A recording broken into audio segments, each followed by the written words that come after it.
Okay, Steve, let's take a look and review your lesson. We had some progress over this series, but progress is relative, right? It's never consistent. You pick up golf in your adult life, and you kind of have to stay with it because it's never going to be probably as natural, maybe, as it would be to me for you. But by that I mean you're going to have to think some things through here and take your time and realize what your poor habits, your swing faults are. That's the way you can improve. If you just kind of swing at the golf ball willy-nilly, you're probably going to resort back to some poor motions. So those of you who didn't have golf all your life and junior golf training, picked it up a little later, have to realize that each swing you got to program yourself, and that's what the lessons do. They help you program better thoughts, and they point out to you what your flaws tend to be. And hopefully you watch these videos quite a bit and refer back to them because they're a big help. So if I review your whole series here, if you look back over the series of the 5 that you took, we know one persistent area is this left arm and how it tends to contract, bend. Chicken wing is the nickname for that. It's very common. Probably 7 people out of 10, 8 out of 10 maybe that I teach have that to some degree. And if that's the case, if you started there with it extended and now it starts to fold, you're actually swinging at something up here just by shortening the radius, which is why you tend to top the ball.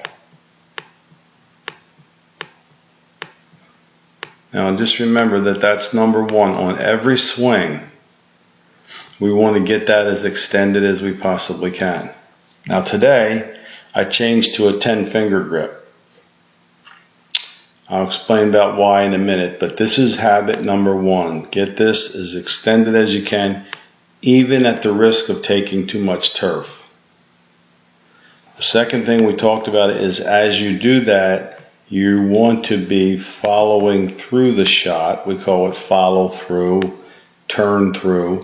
You want to get your body, your belt buckle, your sternum around to face the target as you hit. See how you're really shortening that left arm there?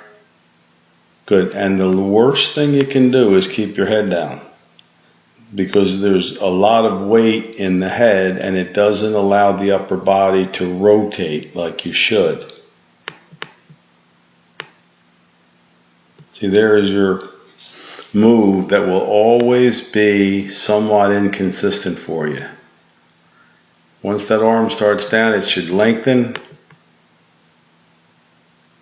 and it should just keep getting longer as you go out.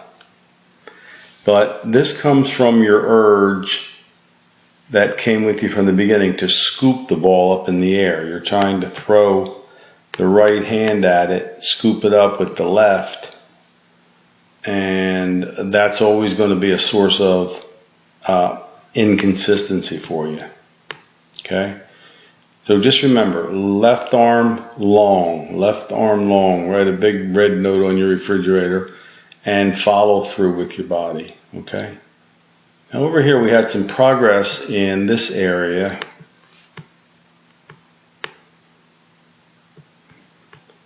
And it would be that you're not lifting as much. Okay?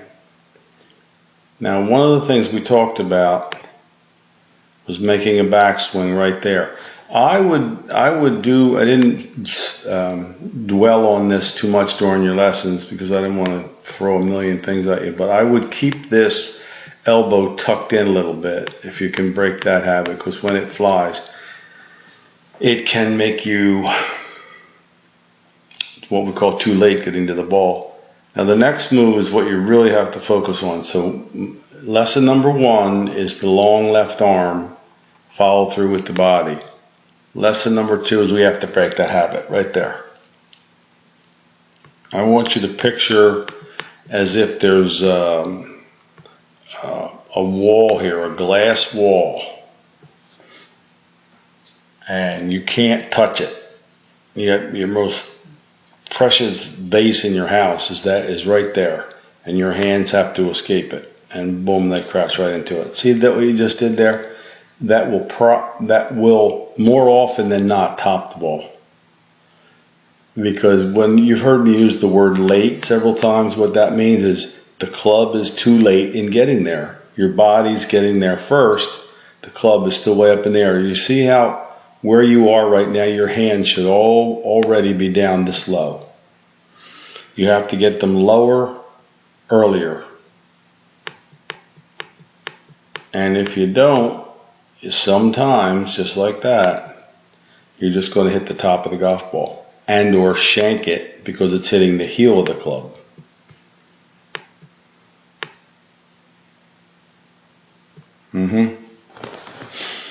So there comes that left arm out, and the result very often of that move that you just did.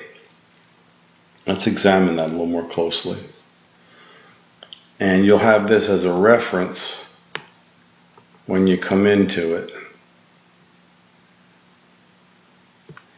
Watch these videos when that's what we're just pointing out there is the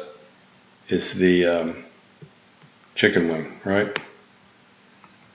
And the video that I want you to watch and try to emulate as much as you possibly can is the one that we use for this as much as possible.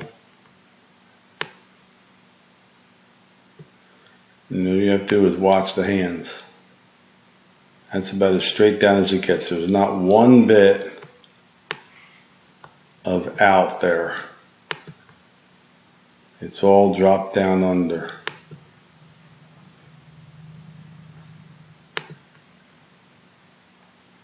So it's not like something that you can't do, because it's actually left to do.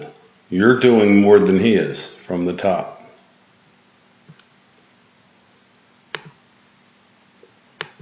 So when you get there, nice turn with your shoulders, and just picture whatever it takes to drop those hands. It would actually feel like you're going to drop it in your back pocket. That's a potential top right there. Now there are times when at the last second you may throw the club head at the ball and get it. But what I'm saying is you can't be consistent from there. Let me show you another example of what I mean.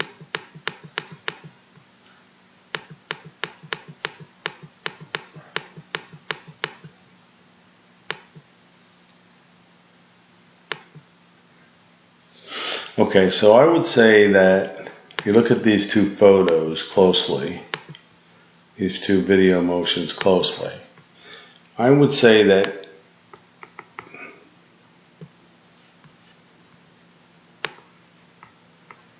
his hands and your hands arms are about as low, the same point down. Would you agree? Just about chest high. Okay. Now if I draw a line up from his hands, they're under his right shoulder. If I draw a line down from your hands, they're way out here by your face already. So that's the out part.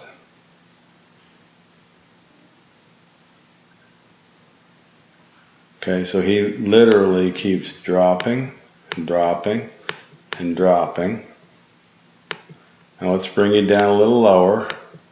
So right now you're about the same point down that he is. Again, I think you'd agree that the hands are roughly the same place. Right? Say just above the belt there. Just above the belt. Now watch the other difference. His shoulders are still turned to his back is still turned to the target, and his chest is still facing the camera. Do you see how much your body's already opened? That's why your hands came out. His club is visible through his right arm, elbow. Your club is up here at the neck. That's the nature of what we call coming over the top. So I would just do the drill with the feet together that I gave you, the split grip, the 10 fingers, and just learn to drop your arms. Drop your arms down first, and then you would follow through after.